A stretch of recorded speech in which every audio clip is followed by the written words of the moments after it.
와 축복이 오늘 모든 분들에게 함께 하시기를 주님의 이름으로 축원합니다. 지난 올 겨울이죠. 열신 지역에 큰 강추위가 와서 일주일 내내 꽁꽁 얼음이 얼었는데 그로 인해서 굉장히 많은 나무들이 아마 수만 그루가 넘을 것 같은데 많은 나무들이 가지가 부러지는 특이한 현상을 경험했습니다. 길가에 차가 지나갈 수 없을 정도로 가로수들이 다 떨어져 있는 걸 처음 경험해봤어요. 그래서 그걸 치웠는데 시에서 와서 치워주면서 10년치를 치울 만한 양을 한 해 다 치웠다는 거예요. 얼마나 많은 나무들이 쏟아졌는지.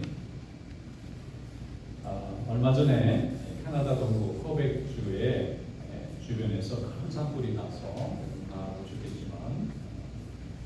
뉴스를 보시겠지만 지금 400곳이 넘는 곳에서 계속 산불이 나고 있습니다. 그중에 거의 300곳 가까운 데가 통제불능, 거의 이게 진화할 수 있는 인력이 없는 거예요. 그래서 저절로 꺼지기를 바라고 그냥 넉넉히 먹을 수밖에 없습니다. 얼마나 많은 산에서 나무들이 타면서 연기가 솟아올랐는지 뉴욕은 거의 스모그로 앞을 제대로 볼 수 없을 정도로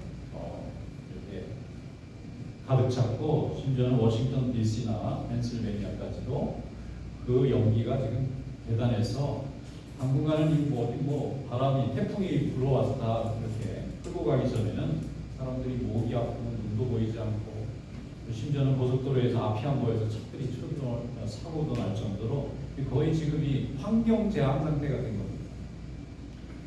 사람들이 마스크가 이제 끝났다 해서 자유로워졌는데 다 다시 꺼내서 쓰고 다니고, 또 호흡기 질환자들이 너무 많이 갑자기 발생하니까 병원마다 환자들이 차고 넘칩니다. 이런 어려운 시대에 우리가 살고 있는데 올해는 특별히 나무로 인해서 생기는 재해가 많네요. 나무가 부러지고 나무가 불타고 나무가 얼고. 여러분, 한편으로 생각하면 재해가 닥치게 되면은 또 자연이 재정비하고 또 다시 회복되는 기능도 또 생겨납니다. 큰 나무들이 너무 크니까 문제가, 우리 눈에는 안 보이지만 뭔가 문제가 있었겠죠. 작은 나무로 이게 다 줄어드는 거예요. 그래서 큰 나무들이 불타고 사라진 자리에는 작은 나무나 작은 묘목들이 자라나면서 다시 자연을 회복시키는 그런 기능이 또 나타나게 되는 것입니다. 큰 산불이 지나간 자리에 보면 10년 후에 가면 다시 또 아주 굉장히 강한 숲이 이루어져 있는 것을 볼 때가 많이 있어요. 여러분, 이처럼 하나님은 이 세상의 모든 것을 주관하시고, 또 우리가 하나님의 이 놀라운 섭리 앞에 날마다 두렵고 떨리는 마음으로 겸손할 수밖에 없는 것입니다. 하나님이 모든 것을 이루시는데 뜻이 있어서 이루실 때에 우리는 항상 순종하는 마음으로 주님의 역사를 바라보고 우리에게 주어져 있는 사명을 잘 감당하는 그런 성도들이 되어야 될 줄 믿습니다. 오늘 본문에 보면은 우리가 하나님을 믿는데 순종하면서 믿어야 된다는 것을 잘 가르쳐 주는데, 오늘 나오는 이 수냄 여인, 한 여인의 순종하는 모습을 통해서 우리가 하나님을 어떻게 순종함으로 복을 이루어갈 수 있는지를 깨달을 수 있는 귀한 믿음의 시간이 될 수 있기를 바랍니다. 오늘 말씀을 한번 열어보도록 하겠습니다. 열왕기하 8장 1절부터 6절 말씀, 오늘 주신 하나님의 말씀인 줄로 믿고 우리 다 함께 읽어보도록 하겠습니다. 엘리사가 여정의 아들을 살려준 여인에게 이르되, 너는 일어나서 내 가족과 함께 거주할 만한 곳으로 가서 거주하라. 여호와께서 기근을 부르셨으니 그대로 이 땅에 7년 동안 일하리라 하니, 여인이 일어나서 하나님의 사람의 말대로 행하여 내 가족과 함께 가서 블레셋 사람들의 땅에 7년을 거주하다가 7년이 다음에 여인이 블레셋 사람들의 땅에서 돌아와 자기 집과 전토를 위하여 호소하여 왕에게 나아갔더라. 그때 왕이 하나님의 사람의 사원 게하시와 서로 말하며 이르되, 너는 엘리사가 행한 모든 그 일을 내게 설명하라 하니, 게하시가 곧 엘리사가 죽은 자를 다시 살린 일을 왕에게 얘기할 때에 그 다시 살린 아이의 어머니가 자기 집과 전토를 위하여 왕에게 호소하는지라. 게하시가 이르되, 내 주 왕이여, 이는 그 여인이요 저는 내 아들이니 엘리사가 다시 살린 자니라.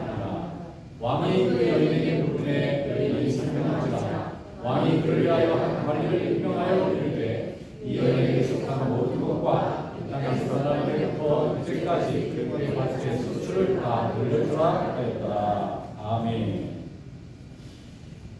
열왕기에 보면은 엘리사라는 선지자가 나와요. 아주 능력이 많고 하나님이 귀히 쓴 선지자입니다.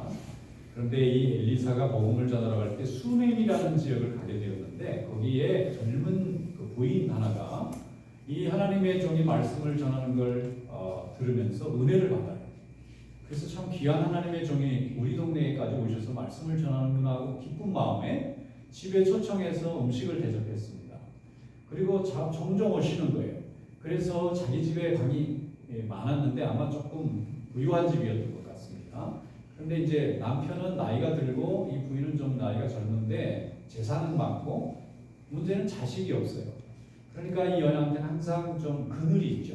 다른 사람은 있는데 자기가 없으니까.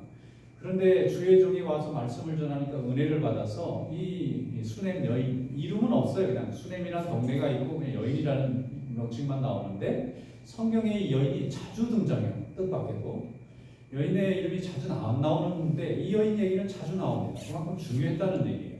근데 이 여인이 자기 집에 모셔서 선지자가 그 동네로 오실 때마다 편안하게 자기 집에 묵고 가시라고 거기 이제 종들도 이렇게 보내주고 이러면서 이제 대접을 잘했어요. 그런데 하루는 하나님의 종이니까 그 집의 형편을 알잖아요. 그래서 그 여인에게 물어봐요. 무엇을 하나님 앞에 기도하고 있느냐. 그러니까 이 여인이 어렵게 꺼내는 거죠. 남편은 나이가 점점 들어가고 자기는 자식이 없고. 그랬더니 그러면 내가 하나님에게 기도해서 그대에게 자식이 있기를 구해보겠다. 그래서 기도를 했는데 정말 그 이름에 아이를 낳은 겁니다. 너무 귀한 아이잖아요. 이 아이가 이제 한 5살 정도 컸는데 어느 날 아이가 들판에 나갔다가 아빠 일을 도와주다가 머리가 아파서 집에 왔는데 그대로 숨이 끊어진 거예요. 그래서 이 여인이 깜짝 놀라서 그 아이를 들고는 선지자가 있는 곳까지 달려가서 그 아이의 죽은 것을 얘기를 합니다. 그러니까 선지자가 그 아이를 안고 기도를 했는데 살아났어요. 그러니까 이 여인은 여러 번 기적을 경험하는 거예요. 아이가 살아났는데 이 소문이 주변에 많이 퍼졌습니다. 그런데 어느 날 하나님의 종인 엘리사가 그 수넴 여인에게 와서 얘기하기를 하나님의 말씀에 이 수넴이라는 지역에 7년간 비가 한 방울도 내리지 않는 극심한 가뭄과 기근이 올 테니까 여기 있으면 사람들이 많이 굶어 죽고 어려워질 테니까 모든 것을 다 버리고 빨리 다른 지역으로 타국으로 잠깐 7년간 이민을 가라. 그러면 이주를 하라는. 아니 앞뒤 설명도 없고 지금 갑자기 가라는 거예요. 그리고 지금 비도 잘 오고 들판에는 곡식도 많고 식량이 부족한 상황도 아닙니다. 그런데 하나님의 종이 7년간 떠나라 그러니까 이 여인이 순종해요. 그리고 온 가족들을 데리고 그때는 남편이 일찍 이제 벌써 떠났는지 이 여인이 가장 역할을 했는지 가족들을 다 데리고 블레셋 땅으로 갑니다. 그래서 7년이 다 되었어요. 그리고 7년이 됐을 때 이제 돌아가야 되겠구나 하고 돌아왔는데 웬걸 이게 웬일입니까? 7년 동안 자기 집에 딴 사람이 들어와서 사는 거예요. 그리고 자기 밭에도 딴 사람이 지금 일을 하고 먹고 사는 거예요. 그리고 다시 돌려달라 이거 우리 땅이다 그러니까 안 주는 거예요. 남편도 없죠. 여자 혼자 와서 그 고대 시대 여인에게는 뭐 이렇게 권한도 별로 없잖아요. 그러니까 여기저기 찾아다니면서 내 집과 땅을 좀 돌려달라고 아무리 얘기해도 들은 척도 안 하는 거예요, 사람들이. 7년 동안 버리고 갔는데 무슨 자기 땅이라고 주장하느냐 이런 얘기만 자꾸 돌아오는 거예요. 그래서 마지막에 이 여인이 왕에게 찾아가서 직접 호소해야 되겠구나 생각하고 왕에게 아들을 데리고 이제 많이 컸죠. 아들이 이제 청소년기를 성장한 아들인데 이 아들을 데리고 이제 왕에게 찾아가고 있었어요. 그런데 오늘 말씀해 보니까 그 왕이 요람이라는 왕입니다. 이 왕이 별로 그렇게 좋은 왕도 아니에요. 이 왕이 이렇게 좀 이렇게 악한 왕 쪽에 가까운 왕입니다. 하나님의 종들도 뭐 그렇게 환영도 잘 안 하고 뭐 정치도 잘 못하고 뭐 그런 왕이에요. 그런데 그 왕이 엘리사의 소문을 듣고 궁금하게 생각했어요. 능력 있는 종이라고 하니까 사람을 죽은 사람도 살렸다고 하니까 궁금해서 이 엘리사의 사환이었던 게하시를 불러요. 그 사람 이름이 게하시입니다. 그런데 이 게하시가 또 그렇게 성실하고 좋은 종도 아니에요. 주인을 속이고 거짓말로 뒤에 가서 뇌물을 받고 이런 종입니다. 그러니까 두 사람 다 뭐 그렇게 싹 인품이 좋거나 믿음이 좋거나 그런 사람들도 아닌데 둘이 만나가지고 왕이 그 엘리사 선지자에 대해서 좀 얘기하라 그러니까 그냥 신이 나가지고 이 사람이 남의 무용담은 자기가 얘기할 때 더 신나잖아요. 열심히 막 얘기하고 있는데 죽은 그 여인의 아들을 다시 살린 얘기까지 한 겁니다. 그랬더니 너무 신기하잖아요. 어떻게 죽은 아이를 살릴 수 있을까? 그 왕도 궁금하게 생각했는데 그 순간에 여인이 지금 왕에게 마지막으로 자기 집과 땅을 돌려달라고 좀 찾으러 왔는데 게하시 눈에 그 여인이 보인 거예요. 알아본 거죠. 그리고 왕에게 소리를 질렀어요. 왕이시여, 제가 조금 전에 얘기했던 엘리사 선지자가 살려준 그 여인의 아들이 저 아이고 그 여인입니다. 이렇게 얘기를 한 거예요. 다른 때 얘기한 것도 아니고 딱 그 순간에. 그리고 왕이 깜짝 놀라서 그 여인을 불러서 정말이냐고 물어보니까 사실대로 자기가 경험하고 체험한 거니까 그대로 얘기하지 않았겠어요? 그러니까 왕이 너무 감동을 한 거예요. 말로만 들었는데 정말 증인이 나타난 거, 실제 경험자가 나타난 거잖아요. 그래서 왕이 감동이 돼서 한 관리를 불러서 이 여인이 억울한 사정을 다 해결해줘라 이렇게 하고는 이제 임명을 합니다. 관리 하나를. 그래서 이 여인의 집도 돌려주고 그다음 밭도 돌려주고 7년 동안 거기서 나온 그 소출도 돌려주고 이 여인은 그저 순종한 것밖에 없어요. 하나님의 종이 여기는 7년 동안 가뭄이 들 테니까 떠나라 그럴 때 다른 사람들은 안 떠났습니다. 왜냐하면 하나님의 종의 말을 귀담아 들지 않았어요. 왜냐하면 자기들 눈으로 볼 때는 이게 지금 가뭄이 들 땅이 아니에요. 너무 풍족한 거예요. 비도 잘 오고 상태가 너무 좋은데 여기에 무슨 기근이 오나 그럼 다 순종하지 않았는데 오직 이 수넴 여인 하나만 이전에 하나님의 종을 통해서 아들을 얻어받고 죽은 아들을 살려봤던 체험이 있는 사람이니까 100% 믿었어요. 네, 가겠습니다. 그리고 가족들을 다 데리고 먼 타국인 블레셋까지 다 이주해 갔다가 7년 만에 돌아왔는데 이게 웬일입니까? 주의 종의 말에 순종했는데 집 다 날라가고 재산 다 날라가고 거지됐잖아요. 그러면 생각할 때 우리는 원망부터 할 겁니다. 하나님 말씀 들었다고 해서 손해봤고 하나님은 나 순종하면 내가 내 할 일을 찾았어야 되는데 하나님 말씀 들었다고 내가 망했구나 이렇게 생각할 텐데 이 여인은 그렇게 생각하지 않는 거예요. 하나님의 뜻인가 보다 생각하고 열심히 자기가 사람들을 찾아다니면서 그 땅을 차지한 사람에게 돌려달라고 애를 썼는데 안 되니까 싸우거나 다투거나 하는 것이 아니라 가장 고난에 있는 왕에게도 찾아가 봅니다. 그러면서 자기가 해야 될 일을 하면서 이 여인이 얼마나 열심히 기도를 했겠어요. 사람들이 다 막고 세상이 막고 있는 일을 어떻게 연단 말입니까? 힘없는 여인이. 그래서 하나님 앞에 기도하면서 하나님 내가 살 집과 내 밭을 돌려주세요 하고 열심히 기도하고 지금 왕에게 갔는데 하나님이 다 예비하고 계시는 거 아닙니까? 하필이면 왕이 엘리사라는 선지자의 능력을 또 눈여겨봤다가 그 선지자 곁에 있는 게하시라고 하는 이 종을 불러서 마침 그 얘기를 듣는 중에 이 여인이 나타났으니까 이건 하나님이 아주 기가 막힌 타이밍으로 준비를 해놓은 거예요. 여러분 하나님은 항상 이렇게 일하시는 거. 5절 말씀에 보면 내 주 왕이여 이는 그 여인이요 저는 그 아들이니 곧 엘리사가 다시 살린 아이입니다 라고 얘기를 하더라고 말씀하고 있지 않습니까? 왕이 이 잘 준비해놓은 모든 것을 가지고 이 여인에게 모든 소출을 다 돌려주라고 말을 했는데 이 여인이 하나님의 말씀에만 순종해서 손해보는 것이 아니라 하나님의 말씀에 순종했더니 하나님이 함께 역사하시는 것을 경험하고 있는 줄로 믿습니다. 그러므로 이 하나님의 말씀에 순종하는 하나님의 종들은 이 수넴 여인처럼 하나님의 말씀에 순종하고 주님이 이끄시는 대로 순종할 때 믿음의 역사를 이루는 하나님의 손길을 보게 될 줄로 믿습니다. 성도는 순종하는 것이 성도입니다. 불순종하는 것은 성도라고 할 수가 없어요.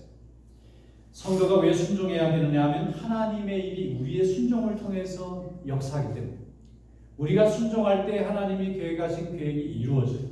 우리가 불순종하면 하나님의 준비가 다 돼 있는데도 마지막에 나의 믿음이 그것을 열지 못하는 거예요. 내가 일하는 것이 아니라 하나님께서 일하시는 것입니다. 순종은 하나님이 일하시는 것을 보게 되는 문과 같습니다. 그래서 여러분 순종의 축복을 이루는 성도가 될 수 있기를 축원합니다. 우리가 내 계획대로 할까, 내 실력대로 할까, 내 판단대로 할까와 주님의 뜻을 묻고 주님의 뜻대로 기다려보고 순종해볼까 하는 고민을 우리 성도들은 날마다 합니다. 믿음을 가진 사람들은 하나님의 뜻이냐 내 뜻이냐를 가지고 날마다 분별하고 기도할 수밖에 없어요. 그런 삶을 살아갈 수밖에 없습니다. 내 뜻을 따라서 사는 것은 하나님의 뜻과는 다를 수 있다는 것을 항상 우리는 전제합니다. 그런데 아주 나쁜 경우가 있는데 뭐냐면 하나님의 뜻을 알았는데도 안 따라가고 싶을 때, 내 고집이 너무 강해. 내가 하고 싶은 절차와 방식이 너무 강해서 하나님 방법보다는 내 방법이 낫겠다는 확신이 너무 강하게 들면 하나님이 개입하실 여지가 없어지고 하나님이 역사하실 수 있는 틈이 없어져요. 너무 내 계획이 완벽하고 내 확신이 너무 분명하고 이렇게 하면 틀림없이 이루어질 거라고 자기는 확신하고 일하고 있기 때문에 하나님 앞에 물으려고도 하지 않고 물었는데도 하나님이 지금 응답과 대답을 안 주셨는데도 내 힘과 내 계획대로 밀고 나가다가 하나님의 역사를 오히려 멀리하게 되는 결과를 낳게 된다는 것입니다. 여러분, 우리가 자녀를 우리가 다 이렇게 낳고 기르다 보면은 자녀들도 참 다양한 이렇게 성격이 나타나죠. 부모님하고 이렇게 잘 지내는 자녀가 있는가 하면 부모님하고는 좀 이렇게 조금 거리가 있게 지내는 자녀들도 있어요. 근데 그 특징을 이렇게 보면 다른 게 아니라 부모님이 자녀가 뭘 할 때 좀 도와주고 싶은데 자기의 생각과 계획이 너무 강하면 도와줄 수가 없어요. 거부하니까. 또 방해가 된다고 하니까. 그럼 못 도와주는 거예요. 그러다 보면은 도와줄 수 없게 되는 경우가 많게 되는 거죠. 하나님의 자녀가 자기의 계획과 자기의 플랜이 너무 스트롱하면 하나님이 개입하시고 또 도울 수 있는 기회가 자꾸 줄어드는 거예요. 그렇다고 해서 하나님이 우리를 버리시거나 미워하시는 분은 아니세요. 우리를 여전히 사랑하시고 우리를 여전히 복 주시는 분인데 내 마음의 문이 너무 강하니까 열고 들어가실 곳이 없는 거예요. 스스로 내려놓고 주님 앞에 나와 기도할 때까지 우리 주님은 기다리고 계십니다. 우리의 마음이 부드러워지고 또 옥토가 되고 또 우리의 마음이 하나님을 향해서 활짝 열릴 때까지 주님은 우리에게 주실 축복과 선물의 보따리를 그냥 갖고 계시는 거예요. 우리가 열 때까지 기다리시는 거예요. 그런데 우리의 믿음을 보시고 열어주세요. 우리의 순종을 보고 열어주시고 주님을 신뢰하고 주님의 뜻에 온전히 나의 모든 것을 굴복하고 포기할 때 하나님은 열어주실 줄 믿습니다. 내가 얻는 것보다 주님이 주시고자 하는 것이 훨씬 크고 아름답고 최고의 것을 하나님은 예비하고 계시는 거예요. 그런데 우리는 타고나기를 좀 교만하고 믿음 없이 타고났기 때문에 내 실력으로 다 하다가 한계에 부딪히고 나서야 하나님께 나가고 순종할 때가 너무나 많습니다. 그래도 주님은 순종하고 나온 그 믿음을 귀히 여기시고 하나님이 갚아주시는 줄 믿습니다. 그러므로 참된 지혜자는 누구냐? 누가 참으로 지혜 있는 믿음의 사람이냐? 하나님의 선하시고 기뻐하시고 복된 뜻을 알고 순종하고 기다릴 줄 아는 사람이 참된 지혜의 삶을 사는 자인 줄 믿습니다. 주님이 주시는 것이 가장 선하고 복된 것임을 감사하는 겁니다. 우리는 기다리고 순종하고 감사하는 것. 이것이 바로 성도가 가지고 있는 축복이에요. 이것을 통해서 우리는 자녀를 낳고 우리가 자녀를 기르고 가정을 세우고 또 공동체도 세우고 하나님의 나라를 세워나가는 거예요. 우리가 가지고 있는 실력과 우리의 능력과 우리의 도전으로 이루어지는 것이 아니라 우리의 순종과 하나님을 향한 확신과 믿음과 기다림이 하나님의 역사를 이루게 하시는 줄로 믿습니다. 수냄 여인이 받은 복은 다른 것이 아닙니다. 이 사람은 능력이나 무슨 지식이 있었던 사람도 아니에요. 그런데도 그가 하는 모든 것에는 많은 열매가 항상 이루어졌습니다. 순종하는 힘입니다. 하나님을 신뢰하는 힘입니다. 그리고 하나님 앞에 감사할 줄 아는 힘입니다. 이것이 바로 그를 열왕기에 두세 번씩 등장하게 만든 힘이기도 하고 많은 사람이 그의 삶을 보면서 배우기를 바라면서 기록한 힘이기도 한 것입니다. 예수님의 제자인 베드로는 자기 뜻대로 예수님을 지키려고 할 때는 칼을 뽑아야 됐었어요. 자기 뜻대로 안 되니까 말구의 귀를 잘라서라도 예수님을 지키려고 했어요. 지켰어요? 못 지켰잖아요. 예수님이 잡혀가시고 십자가에 달리셨어요. 그런가 하면 예수님을 3번이나 부인했어요. 자기 힘으로 지켜보려고 하다 보니까 자기가 예수님을 3번이나 부인하는 배신자 같은 자가 되고 말았어요. 얼마나 어처구니 없는 일입니까? 사람의 의지와 계획과 방식이라는 건 이렇게 항상 결과가 보잘것없는 거예요. 굉장한 것 같은데 아무것도 못하고 있는 거예요. 그래서 성경에는 하나님의 말씀을 기다리고 순종하는 자가 크다고 말합니다. 세상에서 볼 때는 가장 무력한 사람처럼 보이는데 주님의 나라에서 가장 힘 있는 자가 됩니다. 사도 바울은 자기의 뜻대로 살 때는 스데반을 돌로 쳐 죽이는 사람이 되었고, 다메섹으로 도망가는 그리스도인들을 찾아다니면서 그들을 옥에 가두는 파괴자 인생을 살았어요. 사람의 인생을 세우는 사람이 아니라 망가뜨리는 사람으로 살았어요. 그런데 부활하신 예수님을 만난 후에는 자기의 모든 것을 다 내려놨어요. 무장해제당했습니다. 원해서 한 것도 아니고 잡혀서 그랬어요. 예수 잡으러 갔다 잠깐 예수님에게 잡혀버렸어요. 그리고 순종하는 삶이 더 큰 것을 알았습니다. 복종하는 삶이 더 능력 있다는 걸 알았고, 기다리는 삶이 더 크다는 것도 깨달았어요. 그는 모든 이방 세계, 이교도의 문화가 가득 찬 그곳에서 하나님의 백성들을 주님께 인도하는 전도자의 위대한 삶을 살게 되었습니다. 내 마음대로 사는 것이 이게 성공이 아닙니다. 아버지의 원대로 사는 것이 성공하는 것입니다. 말은 야생마 상태로 두면 아무데도 쓸 수가 없어요. 전쟁에서 쓸 수도 없고, 또 농사에도 쓸 수가 없고, 또 경기에도 쓸 수 없습니다. 그러나 훈련된 말은 어디든지 쓸 수 있어요.